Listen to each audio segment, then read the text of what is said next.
Welcome to Santino's World, episode 4. Again with me. Santino's World? Listen, my world. Hold on a second. I just want to say that I believe my picks are 3-0, so maybe 3.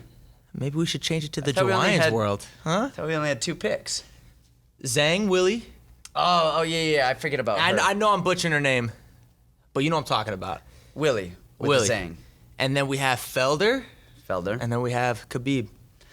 Yeah, but I feel like... Khabib, by the way, it's been confirmed. I think it's Khabib. All right. Anyway, welcome to Santino's World. Kamuela is still just in it.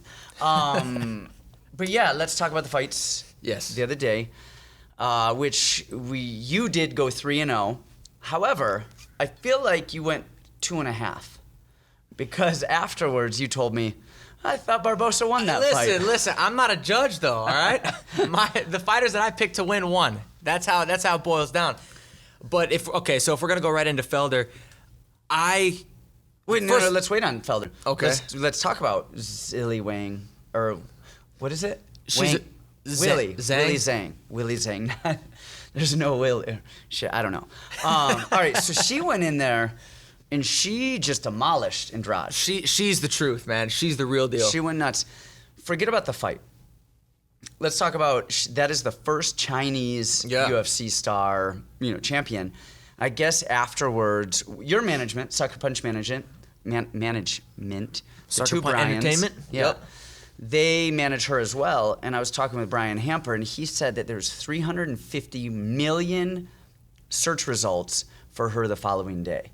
Wow. I mean, he said that they are going nuts about her. I mean, this is a big deal. This is a big deal. There's 350 million search results. That's the population of America. That's every man, woman, and some dead people who aren't even registered on Google. Who are Googling. Yeah, who are somehow Googling. But yeah, so that's a big deal. I mean, she went in there, what was it, a minute? 2 minutes in the first? I think it was under a minute. Yeah, I forget what it was. It was fast. It was fast. She did not waste any time. Yeah, so glad we did that. Yeah, I think she was. I think we made the right decision, obviously picking her. But she was a tactician. Her striking was very, very accurate. Andrade, she had, she did what Andrade does, and that's, she's like a little pit bull. She comes in, she's tight, but then she just starts looping punches. Yeah. So coming with that high and tight guard, and then coming with those wide hooks. And, we saw Zhang just go right down the middle, land some big shots. And just chased her down. Very accurate, very precise. Zhang seemed more physical than Andrade. And Andrade is kind of... known to be that physical fighter. Yeah, somebody said afterwards that it was unfair that Andrade is even in the 115-pound division. Like, nobody had a chance against her. This is the woman that no one's going to beat. She's just too physical. And then, of course, we saw what happened.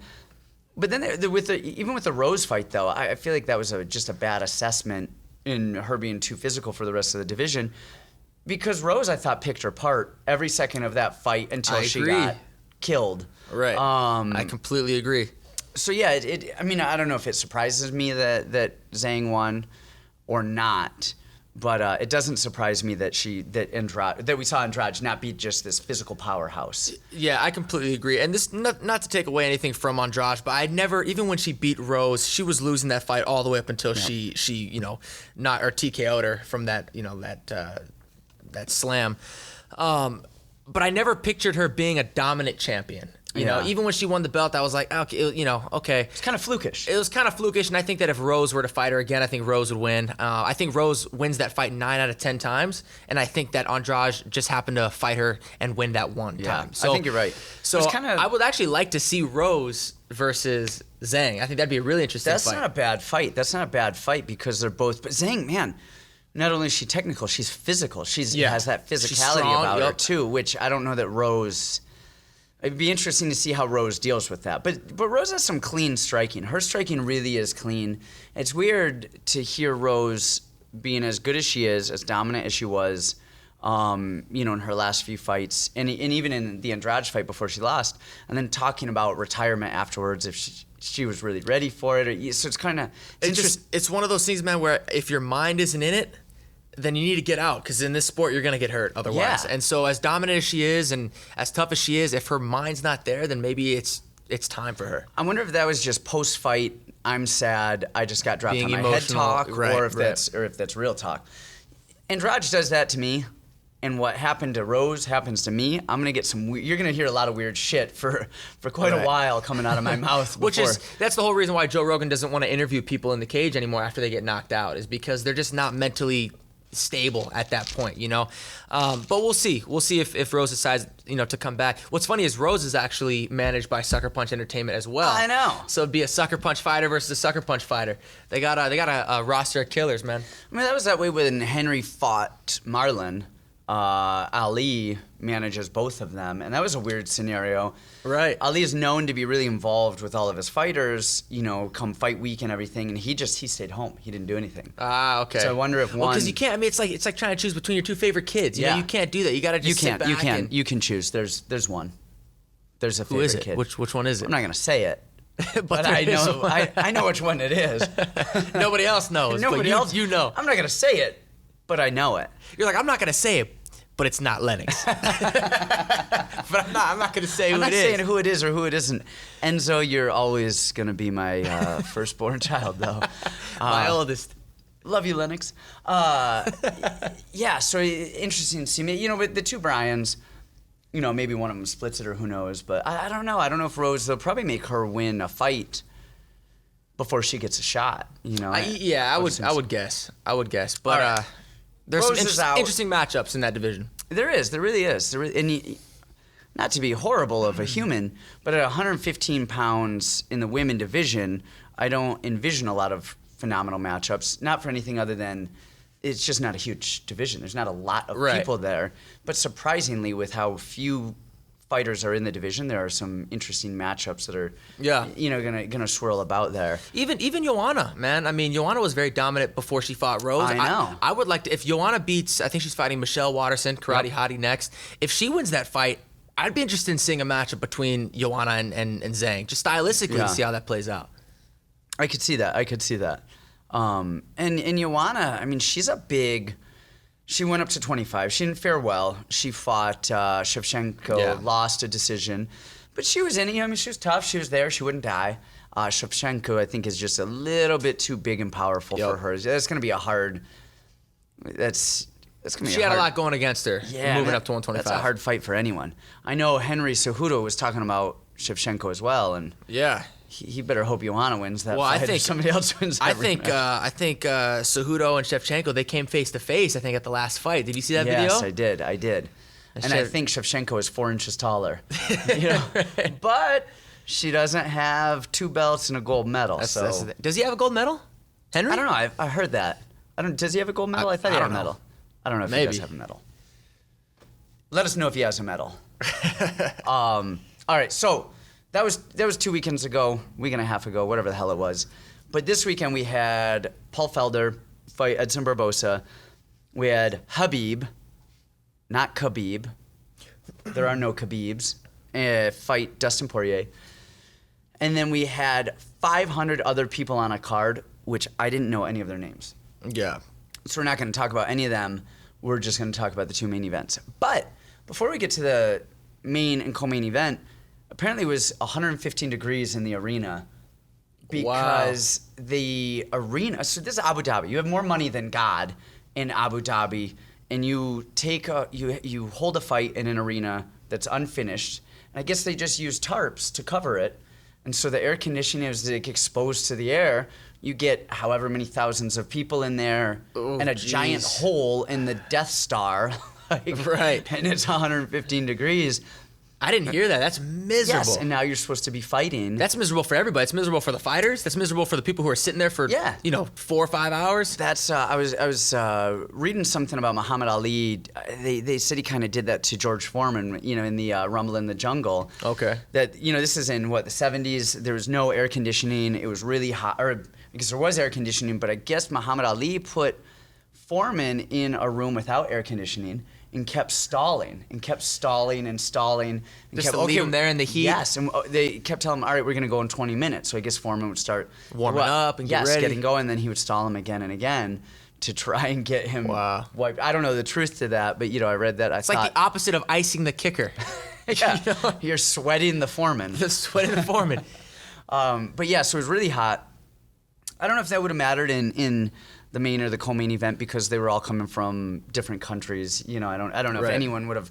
It would have been equally as bad fighting conditions for any of them. You know, I don't know anybody, but still, that's bad. Like, that's just a bad scenario.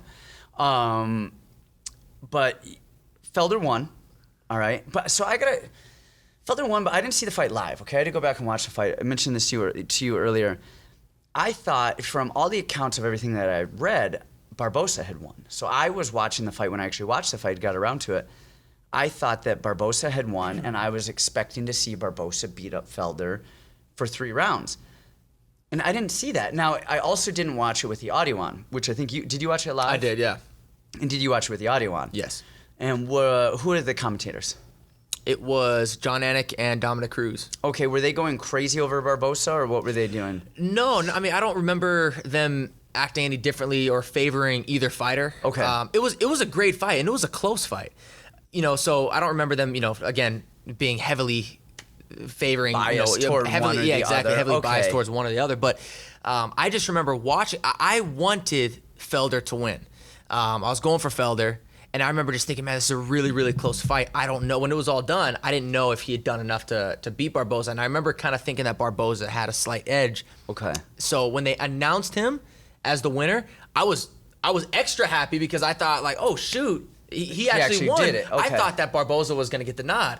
And so when it didn't happen, again, I was happy to see it. Now, while you were watching the fight, what was it that you were watching that you thought Barboza, like, why did you think Barboza was winning these rounds, these exchanges? What was it? It was real close. It's funny. The fight kind of played out how we had talked about it, you know, a week and a half ago, where with the hands, Felder I felt was winning the exchanges, but then with the kicks, Barboza was definitely winning the exchanges. And I just thought that Barboza did such a good job landing a lot of solid switch kicks to the body, a lot of solid leg kicks. One thing that I noticed that Barboza did very well was every single time Felder would throw anything at him, whether it was a hand combination, whether he would throw a kick, no matter what, Barboza would check or he would cover up and then he would counter with something. Return, And that was when he was having a lot of his success was off of Felder's attacks. Felder would attack, Barboza would block, counter, and land. And I just thought that because now Felder would get through a lot as well, but I just thought that maybe Barboza had a slight edge. I kind of want to go back and watch the fight. Yeah, again. I'm gonna have to go back and watch it. As I was watching it, I thought, well, we said the pressure. Felder, I mean, he even Khabib'd him a couple times in the sense where Barboza would create a lot of space, and Felder wasn't even in a fight stance. He was just walking forward, marching him down. Then, of course, he would, get in a fight stance, get ready as he was throwing. But I just thought it was a boxing. I thought he was just in clean. I thought he was doing a good job of blocking a lot of those kicks and checking a lot of the kicks. But I just thought it came down to walking forward, pressuring Barboza, and then just hands. I thought he landed such good, solid, clean shots. He did. He landed some really nice shots. Felder looked great, man. And I think he rattled Barboza a little. Have you ever seen Barboza shoot? Have we seen Barboza shoot before? No. But he got the takedown. That was the other thing. So I remember watching the first round, thinking that Barboza edged it out. I thought that it was a close round, but I gave it to Barboza, right, narrowly. And then the second round was another close round, but then Barboza had that beautiful takedown. And so I remember thinking it was 2-0. He didn't do anything with the takedown. No, he got the takedown, and he didn't do a lot. He shot because he was rocked. Well, maybe I think he might have been rocked, but he got hit with a couple good punches. Got the takedown, did nothing with it, just held him. And I think that's when Felder cut him open with the elbow from the bottom right there. So he's bleeding all over. Felder gets back up. So I don't know.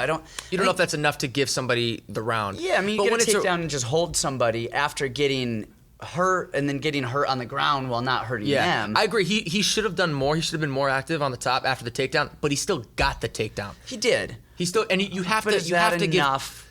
Right. Give a round? Can you give somebody an entire round based off of a takedown without damage? But when a round is as close as it was, in my opinion, and then one person had the takedown, then I think you give it to the person with the takedown. Yeah. So I just didn't see it being that close. I thought that was... I almost thought that was a little bit of a sign of desperation from Barboza, because I didn't see that round as being that close, and I thought that was an act of desperation, and then he didn't do anything with it, and then Felder got back up, and I thought, that makes it even more. Right. And just watching it from my point of view, I was like, that kind of even solidified it, that he didn't get the takedown, didn't do anything with it. I'm sorry, he got the takedown, but didn't do any damage, couldn't hold him, and then he popped back up. And shot in out of desperation, almost from a point of danger. Like, I don't like where I'm at. I want to shoot in. He was hurt. I do want to go back and watch the fight again because I don't remember it going down that way. I don't remember thinking that Barboza was in all sorts of trouble when he shot in on Felder. Doesn't mean that it didn't happen like that, but I do want to go back and watch it again because I'm curious now. And I know that it was a close fight, and I wonder if I watched it without the commentary, if my opinion would be a little bit different. The same. Yeah, the commentary sways people, and you hear this a lot with Rogan. I don't think Dominic and Anik are as guilty of it, but Rogan is definitely guilty of it. He has his people that he likes, and he runs with them, and sometimes like they'll eat like 47 shots to the face, and he's like, so and so is doing amazing. Just look at that head movement, or compliment their toughness as opposed to the other fighter's offense. Yeah, it just gets it. So I don't know. Watch the fight again. I'm gonna watch the fight again too, and it was a good fight. It was a close fight. Yeah. I didn't think Felder like dominated just from start to finish, but I thought while I was watching it, I thought, okay, Felder is winning this fight, and then again, like I said, I thought that he had lost it when I first started watching it, and so then I saw that they gave it to Felder, and I was like, that's what I would have done too, like right. And so I was expecting to see a lot of domination from Barboza, and I did not see why or how everybody was giving it to him, just on the commentary. I wonder if you watched it from that state of mind where you're already thinking Barboza's going to win this fight and he's going to have a dominant performance because that's the impression that you were under. And then while watching it, you're like, wait a second, this isn't as dominant of a performance as I was expecting to see. Felder's doing a lot better than I thought. In fact, I think he might be winning. So I wonder, I'm curious. I'm going to go back and watch it. But it was a good fight. It was a good fight. It was a great fight. It's exciting. Felder went to the hospital afterwards. I feel like every Felder fight, he's got to go to the hospital for something major. He's in some wars. What was it Vic who punctured his lung with the rib? I don't remember who. I don't remember who it was. I think it might have been Vic with the knee. No, with the knee. I think it was a knee in the third round. But man, the guy. But I always say the worst compliment you can ever give a fighter, not even the worst insult you can ever give a fighter, is that they're tough. Right. Because that means they're taking damage they shouldn't be taking. But yeah, good fight. And then that brings us to the main event. Horrible fight. Yeah. Not horrible fight. Horrible game plan. Yeah. It was hell is going on? Every other Khabib fight. Are we gonna call him Khabib? It sounds weird to me. I mean, that's how you say it. I think now, but see, before we didn't know 100% sure, but since we came out the last episode, people were verifying that it is. They're confirming that it is Khabib with an H. So how do we take that information and then still call him Khabib after that? You know what I mean? We can't do that. What happens if we do that? Khabib feels natural. Say what you will. Say, okay. What are you going to go with? So Nurmagomedov did a great... I mean... The Eagle. It was a fantastic fight. So, all right. So I said that you were 2.5. You won 2.5 on your calls because you thought Barboza won. Right. I'm going 2.5. I'm not going 2-1 on this one. I'm going 2.5 as well because I said that I did say that I thought Poirier was going to get the upset. No, I'm going to pull a Trump here. I didn't say it. No, we have the footage of you. Yeah, no, that's not me. No, doesn't sound anything like me. No, it was you. No, there were only two of us, and I know that I didn't say it. Nope, that's so mainstream media. Elimination. Mainstream media, just fake news is fake. I never said that. Fight me. So I said that I thought Poirier was going to get the upset, but I said I thought that his camp would be smart enough to do something different than what everybody else has done, and if they do that, Poirier gets the upset. They didn't do that. Right. They did the same stuff I think what Poirier did was he watched Michael Johnson, he watched Barboza, he watched Ali Aquinta, and he thought, all the stuff that they're doing that's not working, I'm going to try it, and I think it just might work because it's me. I mean, he went backwards, tried to keep the distance. He found himself on the cage. He got taken down, tried to use the standard wrestling, stand-ups on the cage, got wrist ridden, wrist rode, wrist righted. Yeah. Past tense of wrist grabbed. Yeah. he got worn out, and the only success he had was in the middle of the cage, marching forward, punching Khabib in his face, and that was it. We said this the other day: stand in the middle, hold your ground, fight him out in the open. Don't try and wrestle him against a cage. Use jiu-jitsu. And then the other thing, the only other success he had was when he had him in that guillotine, using jiu-jitsu to try and come on top and do stuff. Jiu-jitsu and holding your ground is a way to beat him.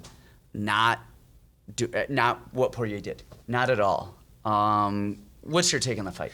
Yeah, everything that you said is true. I think that's way easier said than done against Khabib. 100%. I think that, I don't know if it was that he had the wrong game plan or if he just wasn't able to implement his game plan when he was finally in there with him, because that's what he does, man. Khabib imposes his will on people and he presses them. Yeah, and we saw that finally when Poirier in the second round stopped moving back and he decided to meet him in the middle. Yeah. He hurt him.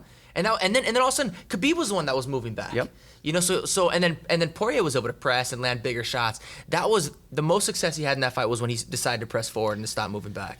I wish he would have continued to do that. Even after he hurt him, he pressed him for a little bit and then started moving back. Started moving backwards, found his back against the cage, and then what happened? That's when Khabib shot. He shot, and then it's just.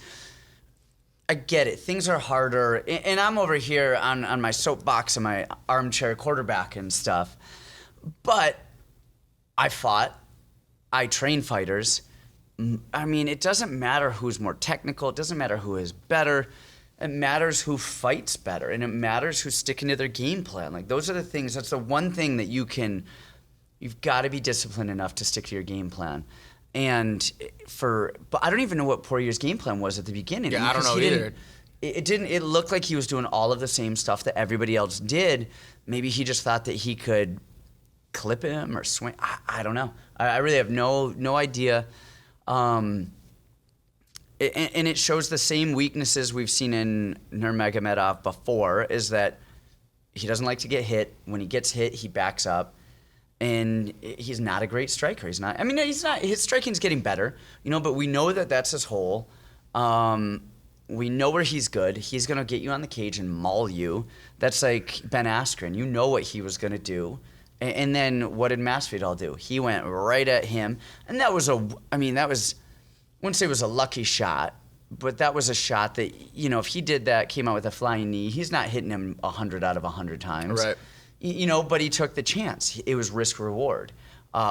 It's easier to say stand in the middle, fight, Khabib that way. But at some point you got to go risk reward. And if you think you're gonna beat him going backwards and pop shotting and defending the takedown, I'm gonna show you somebody that is gonna walk away a loser, and who's not gonna have that belt around their waist until he relinquishes it, because it's not going to happen. It's not going to happen.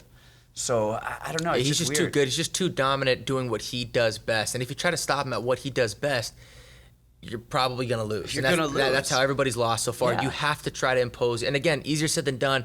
But I think the way you beat him is you meet him in the middle, and you have to have confidence in your striking. But if you start moving backwards and you end up with your back against the cage where you can't sprawl and you're no longer out in the open, and he shoots in on you and presses you against the cage, he's going to drag you down, he's going to wrist ride you, he's going to ground and pound you, he's going to land some vicious elbows, and that's just what he does. And you can't fight him in his world. No, you can't. More importantly, what does he do now? I mean, what is he, 24-0? 25-0? Something-ish? Yeah. He's undefeated. He's made a lot of money. I mean, is it Ferguson? It's Ferguson. Is Ferguson next? Ferguson's might just be the fight. Batshit crazy enough to stand in the middle and trade.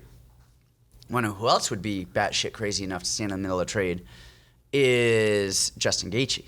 Yep. Now Gaethje, I think Ferguson has a better shot of beating Nurmagomedov. I almost have to say that, even though it's awkward, because it's weirder for me to say Khabib. I have to say 47 syllables over 2. It works. Don't more question natural, huh? Yeah, and I think Gaethje might, but Gaethje's a risk reward. That's one of those things where he would probably knock Khabib out in the first round or get submitted in the first round. Like, that's one of those, like he's going to go out there swinging or he's going on a shield. But Ferguson is crazy enough to maybe stand out there and do some damage. Yeah, I think Ferguson's the fight to make. I think people would I think that watching Gaethje fight Khabib would be like a fan's dream. You know, like, oh my gosh, I just want to just because Gaethje's style. Yeah. But he doesn't necessarily deserve it yet. Not at all. Not at all. So you can't make the fight, but the realistic fight. But did Chow deserve any of the title shots he ever got? No. I mean, yeah, of course. But I think the fight to make is Tony Ferguson. Yeah. I think that fight I think that Ferguson actually can win that fight, and man. Ferguson's I think big. Ferguson can win that fight. I think Ferguson's 6 feet tall. He's a large human. He's got good jiu-jitsu. He's going to be somebody who won't be afraid to meet Khabib in the middle of the cage. And throw down. And he's awkward, and he's not going to get tired. He's not going to slow down. He will do like an Imanari roll into a karate chop on you. I don't know if it'll work, but I'll laugh. He's just so awkward, but so dominant, and does not slow down and does not get tired. And see, Khabib wears on people, and he hangs on them, and he makes people tired. I don't think he would be able to do that against Ferguson. I don't know. I mean, but again, if he puts Ferguson against the cage, I think he'll do that too. He wrestled the bear. He'll wrestle Ferguson down. It was a cub. It was a cub.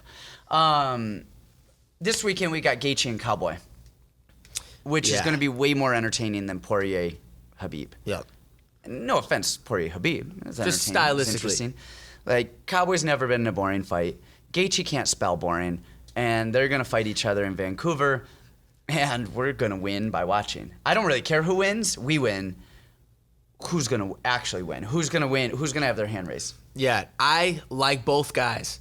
I'm a fan of both fighters. Yeah, I think. Give me the goods. No, I'm getting there. I think I got to go with Gaethje, though, man. I think that Gaethje's pressure, and Cowboy's been around the game for a long time, and he's a technician, but I think that Gaethje's pressure is gonna weigh on Cowboy a little bit. We kind of saw that with Darren Till when Darren Till fought Cowboy. Darren Till was kind of in his face. Darren Till was a 208-pounder at that point. Right, you know, of course, a lot bigger than Gaethje, but he was just in his face the entire time. He kept that pressure, could hit hard, landed the big shot, and I kind of see the same thing happening with Gaethje. I think Gaethje's gonna be there in Cowboy's face the entire time, and I think he's just gonna keep that pressure. And I think eventually he's gonna land the leg kicks, and he's gonna look for those big overhand shots. I agree with you. I agree. Cowboy has always had a hard time with boxers. He's, southpaws and boxers, but Gaethje hits hard. He's going to go in there swinging. I mean, I think the only way Cowboy wins this if he clips him early, and I don't see that happening. And Gaethje's got a motor on him. He's got a gas tank, and he's got that pressure. His wrestling, he wrestled at University of Northern Colorado. He's a couple of times state champion here, actually, in Arizona. He's from Stafford, maybe? Yeah. Stafford, Stanford. Something like that. Something. In the mountains. But I don't see him, man, I don't see Cowboy winning that. I like Cowboy, but Cowboy's my age. I'm 37. I know he looked 19. I know. Yeah, that's what I was going to say. But I feel 74. And I have nowhere near the mileage that Cowboy has. And I think, people ask me, do you ever want to do a grappling tournament again or fight again? I'm like, no. I know how bad my body hurts. I know how slow I am. And I've taken 1/100th the damage that Cowboy has. Right. And you get somebody like Gaethje who's still young and spread. Now, Gaethje's took some mileage as well. He is, every fight of his, he may as well be in a 20 car pileup wreck.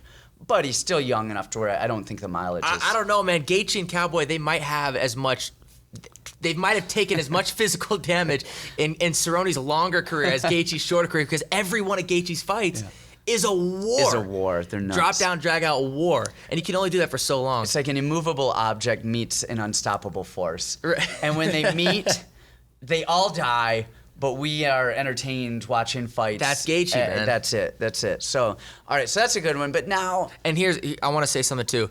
I think that Gaethje wins this fight, and then I think that Cerrone may retire. Ooh, I could see that. I'm just throwing that out there. I could just see that happening. I know that Cowboy moved up to welterweight at one point and then moved back down to lightweight because he wanted to pursue the belt. He'd never really fought for the belt. That was not really a motivating factor for him. Yeah. But then he had his baby, and then he wanted to win the title. And I think that he's coming off a loss, and if he loses, he's coming off a loss against Ferguson, and I think if he loses against Gaethje too, I can see him retiring. Yeah, but Cowboy he makes bad career decisions. He had a good streak.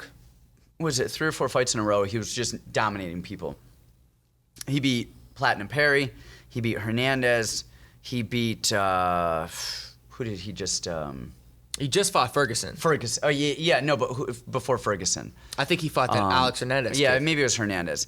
But then he fought Ferguson 4 or 5 weeks later. Right. Like he does that. He'll take fights. He gets a good streak going. And right when everyone's talking about him, he takes a short last minute fight. But that's why people love him, though. I know, but that's why he doesn't get the title shot. Right. He does these things without thinking about the bigger implications. He's the people's champ. He's the people's champ. He's not the actual champ, but he's the people's champ. Now, he's not the baddest motherfucker champ, which we'll get to in a little bit. Yes, sir. Which, that alone, but I don't know. I mean, you got Masvidal, you got Diaz. Cowboy's right up there with pretty gangster. Oh, no, he is. I don't care if he's a real gangster. He's a cowboy gangster, but Cowboy is gangster. Absolutely. So we'll get to that in a second. But I really... Now, do you think he I mean, because fighters retire all the time. Right. Uriah Faber was retired for like 16 years. And Do I think he stays retired? Is that what you're going to ask me? Do you think he comes back for another fight, or do you think he's riding his horse into the sunset? Honestly, man, I could see it either way. Yeah. I could see it either way because he's a fighter. That's why he takes those short notice fights, and that's why he's a gamer. He's down to fight anybody, anywhere, anytime. He's shown us that his entire career. So would I be surprised if he retires, spends time with his family, and then gets the itch again? Now, does he go BJ Penn street fight retire?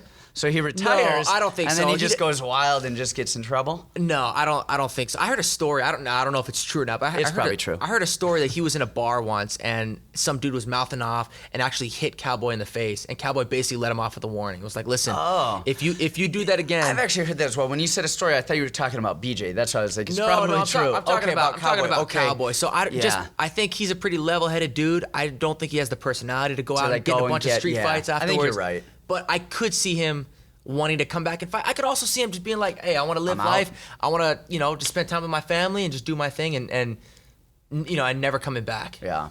I could see that. And if it is the last time we see him, you got to just say hats off to you, man. Like that Cowboy hats off to him. Cowboy hats off to you. Yeehaw. Dude's a legend. Legends aside, he is a legend. It was just announced. Which, first of all, Diaz is awesome. And we kind of assumed that Diaz was going to fight Masvidal next. Yeah. And now they put it together. And that fight is super necessary. Very necessary. No. Super necessary. Hashtag super necessary. And actually, I would appreciate if we can get rid of all other hashtags except for super necessary at this point. Because we're talking a little about it earlier, and there's motivational everything. I don't want any motivation in my life anymore. I only want gangster motivation. Yeah. Things like super necessary. And things like hashtag BMF. BMF. That's it. But I do feel like Cowboy, because Cowboy's ranch is BMF Ranch. Yeah. Oh, is it? Yes. Bad Motherfucker Ranch. I didn't know that. Yes. And so even if he's not running, he's in there. He's on the belt. Dana White actually created a belt. I believe it's true. We looked a little bit. It seems like it's true. We're hoping it's true. If it's not, I still believe. I still believe in Santa Claus. Tell me I'm wrong. Tell me I'm wrong. I believe. I don't care if it is or not. Whether Dana actually gives a belt out that says BMF on it to the winner of Diaz Masvidal. Well, Dana might not be the one giving that belt out at all. I know. Who is it going to be? It might be Dwayne "The Rock" Johnson, baby. Oh, man. I wonder what he's going to cook for that. So nice. So even if he doesn't, in my mind, somebody's getting that belt. But if he does, and it says BMF on it, and is a UFC belt with BMF, Cowboy's somehow in there. I don't know. I mean, that might, but I don't know. I feel like Nate Diaz is not the baddest Diaz. I do feel like Nick Diaz might just. I wonder if Nick and Nate are out somewhere, and Nate does some dumb stuff, and Nick just looks at him like, "You better stop." I bet you Nate's like, all right. Oh, he's still big brother. He's still big brother. Nick is still big brother. So, yeah, and Nate is very vocal how much love and admiration and respect he has for his older brother Nick. And without Nick, I don't think Nate Diaz would be doing what he's doing. But Nick was known as the baddest brother for a long time. I don't know if that's still the case. I don't think he's been outside of the sport for so long now, man, and Nate has really made a name for himself. So I'm happy to see one of the Diaz brothers get the kind of recognition, and they're finally making a star out of Nate, which I feel like it's that's long overdue. He's coming out of his brother's shadow. Yeah. And he's coming out of Conor McGregor. Before he was just somebody that Conor McGregor fought. Yeah. And he was just the dance partner. He was even before that, he was just Nick Diaz's little brother. Then after that, he was just like some crazy guy that may or may not ever fight again. We don't know. He was just off kind of doing his own thing. And now he's a superstar. Right. Like, he had he's been a superstar. He's been a super, but the UFC's finally starting to treat him like one. But he did it because he did it himself, though, with his title. Not his title. His post-fight speech. First of all, he went in there and beat up Pettis. Took a couple shots early, beat Pettis up, and then was just he looked really good doing it. But afterwards, and superstars aren't made in the ring, in the cage, on the field. They're made on the microphone. And Conor McGregor was a great fighter, but the media made him a superstar. Yeah. His interviews made him a superstar. Yes. Ronda Rousey, she was a good fighter, but it was the allure of Ronda Rousey. It was the media giant that people loved her, her way of going about things. And that's like Nate Diaz. Nate Diaz has been around forever. I think his first fight was like in 04, 05, something like that. And that's a long time ago. And I don't know that he's a better fighter now than he was last year, 2 years ago, 4 years ago. But he got on the mic and he called out Jorge Masvidal, or George Masvidal, Jorge Masvidal. Again, that's another one that I hear people call him George and Jorge. And he just made it, and everybody loved it. But on the other side, that was the same thing that Masvidal did. Masvidal has been around forever. Yep. And it was his three-piece in a soda. He got into a fight with Leon Edwards afterwards, and after a fight. That was the best thing to happen in his career. That was the biggest fight of his career. Yeah, the biggest fight of his career. It wasn't even in the cage. It was backstage. Somebody's recording it on their phone. A three-piece in a soda. He beats him up. Then afterwards, the super necessary. I mean, the super necessary, and then it was after that hits Askren with the flying knee. It was just everything came together, and now this fight just makes the most sense. It's phenomenal, and you love them. They're both kind of. And I saw an interview with Masvidal afterwards, and they were trying to kind of goad him on, like, well, Diaz said, you're both gangsters, but you're not a West Coast gangster. What do you say to that? Like, I'm not a West Coast gangster. He's not. He's like, I'm an East Coast. Everybody knows I'm a Miami goon. And you're like, you love it even more. Right. Like, he's like, yeah, I know I'm a gangster. I don't want to be a West Coast gangster. I'm an East Coast gangster. And he was in street fights doing the behind the Yeah, you saw him in the Kimbo Slice videos back in the day in the backyards. Yes, so he's been doing that forever. He's living, he's a fighter in and out of the cage. Diaz is a fighter in and out of the cage. And this is why this fight is so exciting. You're getting two gamers who are going in there, two pit bulls who are going in there, and they're going to fight. And it's for the baddest motherfucker belt. Who wins the belt? I think that Diaz wins that fight. Really? Yeah, I think so. I am 100% going the other way. Really? 100, and actually, even without a doubt, you think Masvidal's just going to be too clean, too slick? He's too clean. I think Masvidal's boxing. I've said this. You've heard me say this before in the training room. After every Masvidal fight, I think he has. First of all, I think he has the best jab in MMA. Yeah. And I think he might have the cleanest boxing in MMA. He's a great boxer. And he doesn't get tired. His jiu-jitsu is phenomenal. He's a better wrestler by far than Diaz. And I just think he's the more complete fighter. I think he's a more technical fighter. Of course, he's not going to have the cardio as Diaz, but he's not going to fade like a Pettis. I feel like he's going to be there and fighting. But this is going to be a 5-round fight. And we've seen the kind of work that Diaz can put on people in 5 rounds. All right. So you got me there. And Diaz is so durable. I mean, how many times do we see Diaz lose rounds 1 and 2, which Masvidal very well could win rounds 1 and 2, but then Diaz just puts it on people. Yeah, the 5-round I did not take into consideration at all. I'm not going to change my mind on it. I still think that Masvidal wins it. I mean, he split decision loss to Damian Maia. He's been on the ground with some good grapplers. Yeah. He's a tough dude, and I'm not saying I think Diaz is going to go in there and smash him. But you think volume-wise and cardio-wise, pressure, cardio-wise, just the way he peppers people and just lays it on people. I just see that happening against Masvidal in the later rounds, maybe from rounds 3 and then on. Have you ever really seen Masvidal? I think it was Rustam that really dragged him down and wrestled him and kind of, even there, it didn't really tire him out too much, but you could see him slow. I don't know if I've ever really seen Masvidal really, like in the Pettis fight. So Pettis and Diaz fought, just a couple weeks ago. Pettis looked good that first round, and then he visibly faded. Like that was. I wonder how much of that was cardio and how much of that was his foot. Did you see pictures of his foot?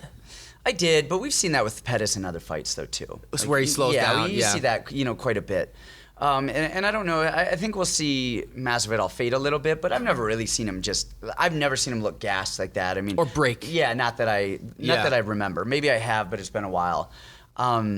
So yeah, I think Masvidal beats him by just being the cleaner fighter who isn't gonna fade out and quit. Right. Which is what Diaz. Again, the best strength Diaz has is he won't die. I mean, he's like Homer Simpson. You beat that guy until you're tired, and then then he just like falls on you and you fall over. And again, Diaz is solid. He's slick jiu-jitsu. His boxing is pretty good. He don't get me wrong, he is good, but his best attribute is that he's tough and he does not die. He does not get tired. And his cardio, exactly. And that wears on people. And I don't think that is going to be enough to break Masvidal. You make good points, man. You make good points. Which honestly, that just makes me more excited to see that fight because it is a little bit of a toss-up. And am I wrong? I get the most excited to see fights where I cannot choose the winner. Is that Vegas or is that Madison Square Garden? That's MSG. Gosh, and we're not talking about in your Chinese food. We're talking about the Garden. And any fight, man, you just want to see a fight at Madison Square Garden. Like, and that's the fight to make. It's the Garden. It's not even for an official belt, an official title. And nobody cares. It's just the fight that everybody wants to see. I want to see it. A lot of good fights coming up. What do we got? We've got Madison Square.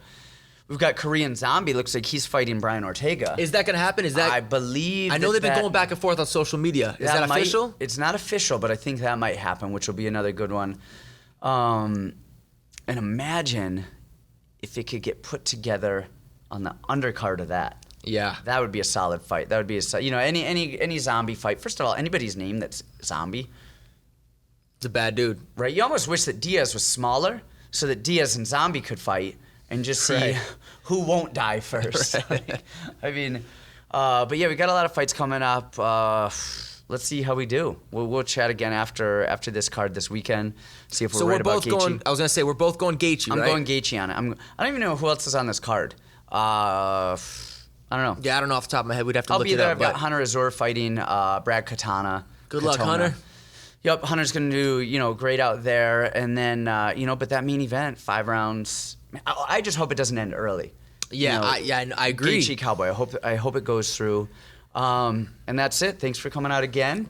Santino's World, episode 4. Make sure you guys subscribe, like, share, hashtag all your motivational speeches, and then I'll delete all the hashtags. Hashtag super necessary. We'll see you next time.